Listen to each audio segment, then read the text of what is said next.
ఊళ్ళో ప్రజలు ఏమనుకుంటున్నారంటే అన్నగారు బస్సు యాత్ర అంటుంటాడు. ఎప్పుడు బస్సు యాత్ర అంటాడు. ఆయన బస్సు యాత్ర కాదు చేసేది, శవయాత్ర చేస్తున్నాడని ప్రజలు అనుకుంటున్నారు. ఆయన ఎందుకంటే ఆయనకి లెగిస్తే శవాల మీద తప్పితే రెండో దాని మీద ఎప్పుడు ఏది మాట్లాడు. ఆయన ఎందుకంటే ఆ బస్సుకు 10 శవాలు కట్టుకొని తిరిగితే అబ్బా చాలా బాగుంటుంది కదా అన్నగారు. ఆయన మనం మర్చిపోతాడేమన్నా. బాబు గారు మా బాబాయిని చంపాడంటాడు, మా డాక్టర్ సుధాకర్ గారిని చంపాడంటాడు, మన్నం సుబ్బయ్యని చంపాడంటాడు, అబ్దుల్ రజాక్ గారిని చంపారనుకుంటారు. ఇవన్నీ గుర్తుపెట్టుకుంటాడో లేదో, ఇవన్నీ ఆయన కోడికత్తి సీన్ను కూడా గుర్తుపెట్టుకుంటాడో లేదో అని చెప్పేసి ప్రజలు డోర్ డెలివరీ ఇచ్చిన కారు డ్రైవర్ని కూడా ఇవన్నీ గుర్తుపెట్టుకోవడానికి ఆ మొత్తం శుభ్రంగా బస్సు చుట్టూ ఒక 10 శవాలు ఏలాడు తీసుకుంటే ఎన్ని గుర్తుకుంటాయని చెప్పేసి ప్రజలు నవ్వుకుంటున్నారు.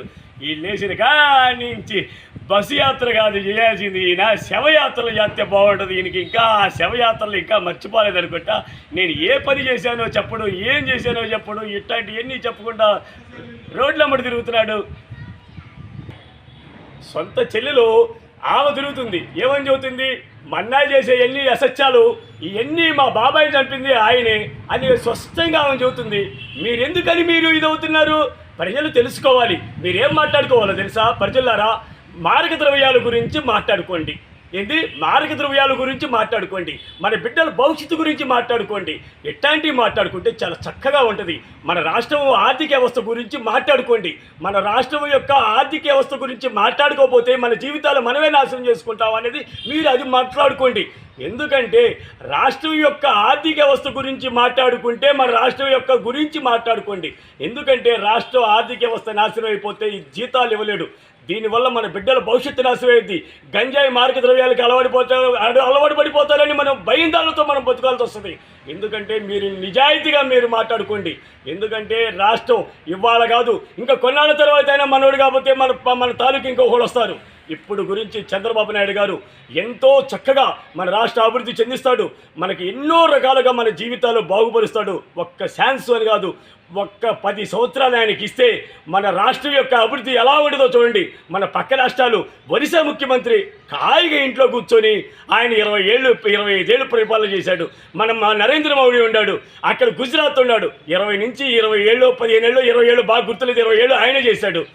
మన ఆంధ్రప్రదేశ్ ముఖ్యం ఆయనకంటే తెలివితో కూడా, ఆయనకంటే తెలివిగల మనం ఒక్కసారి ఆలోచించండి. ఆయనకంటే 100 రెట్లు ఎక్కువ మన ఆంధ్రప్రదేశ్ ముఖ్యమంత్రి. మనం అజ్ఞానంలో పడి మన కులాలు మతాలు ఎన్ని అమర్చుకొని మనం మాట్లాడుకుంటున్నాం. అది కాదు మనం మాట్లాడుకోవాల్సింది. కులాలు గొప్ప కాదు, మతాలు గొప్ప కాదు, మన రాష్ట్ర అభివృద్ధి గొప్ప అని చెప్పుకోండి.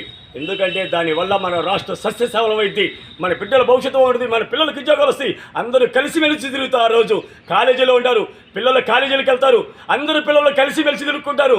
అక్కడ సమోసా కొనుక్కుంటారు, నలుగురు పీక్కొని తింటారు. అన్ని కులాలకు పిల్లలు కలిసి ఆ సమోసాను కలిసి పీక్కొని తింటారు. మనం ఎందుకని ఇంకా కులాల గురించి మాట్లాడుకుంటున్నాం? మన ఆర్థిక వ్యవస్థ గురించి మాట్లాడితే మన జీవితాలు బాగుపడతాయి. మన మంచి గురించి మాట్లాడితే మన జీవితాలు బాగుపడతాయి. ఒక్కడి కోసం మన జీవితాలను నాశనం చేసుకోవద్దు. ఇంకా ఎందుకంటే మన రాష్ట్రం ఎంతో సస్యశ్యామలమైన రాష్ట్రం. అట్లాంటి రాష్ట్రాన్ని నాశనం చేశాడు.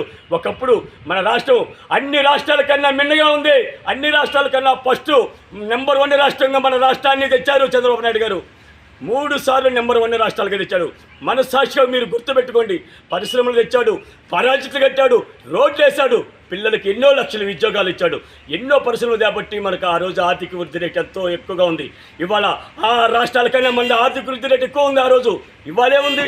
ఇవాళ మన రాష్ట్రం దివాలా తీసిన రాష్ట్రం అంటున్నారు, రాజధాని లేని రాష్ట్రం అంటున్నారు. మన రాష్ట్రం నాశనం అయిపోయింది. ఒక్కసారి మనసాక్షి ఆలోచించండి. వైసీపీ నాయకులారా, వైసీపీ ఎమ్మెల్యేలారా, వైసీపీ మా మంత్రులారా, వైసీపీ ఎంపీలారా, మీరు పోటీ చేసేది మన ఆంధ్రప్రదేశ్ ఓడిపోతుందిరా నాయన.